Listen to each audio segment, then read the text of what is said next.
நான் கேட்குறேன் 6.5 லட்சத்தை விட சிம்பிளாக நான் ஒரு கணக்கு சொல்லிட்டா, தமிழகத்தில் இந்த ஐஏஎஸ் ஐபிஎஸ் அதிகாரிகள் மற்ற மாவட்டங்களிலிருந்து இங்கே வந்து வேலை பார்க்குறாங்க.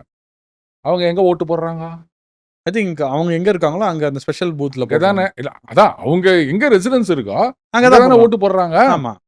அவங்களும் வந்து வடக்குலேருந்து வந்த அதிகாரிகள் நிறைய பேர் இருக்காங்கல்ல. அப்போல்லாம் கேள்வி கேட்க மாட்டேங்கிறீங்க.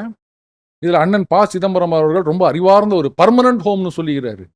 எத்தனை பேருக்கு இருக்குது இந்தியாவில் பர்மனன்ட் ஹோம்? ஒரு ஹோம் கட்டுறது இஎம்ஐ கஷ்டமா இருக்கு. பர்மனன்ட் ஹோம், பர்மனன்ட் அட்ரஸ்ன்ற இடத்துல நம்ம வாடகை இருக்கிற வீட்டு அட்ரஸ் தான் குத்துனுக்கிறோம். அதில் பார்த்தீங்கன்னா ப்ரெசன்ட் அட்ரஸ், பர்மனன்ட் அட்ரஸ் ரெண்டும் ஒரே அட்ரஸ் இருக்கும். 6 மாதம் கழிச்சு மாறிடும். ஏன்னா வீட்டுக்கார் வந்து 500 வாடகை ஏற்றினார்னா கட்டுப்படி ஆகுதுன்னு சொல்லிட்டு நம்ம அங்கே போயிடுவோம். இதுதான் நம்மளுடைய நிலைமை. இதில் வந்து பர்மனன்ட் ஹோம் அப்படின்னா அப்போ இவருக்கு பர்மனன்ட் ஹோம் எங்கே இருக்குது? காரைக்குடியா? அங்கே தானே இருக்குது. ஆமாம், காரைக்குடியில். இவர் எப்படி மற்ற ஸ்டேட்டில் போயிட்டு அவர் எம்பி ஆனார்? நான் நினச்சி நிற்கிறீங்க. அஸ்ஸாம்லேருந்து ஒருத்தர் அங்கே இருக்கிறதா அட்ரஸை காமிச்சு பிஎம்மாவே இருந்துட்டு போட்டாரு.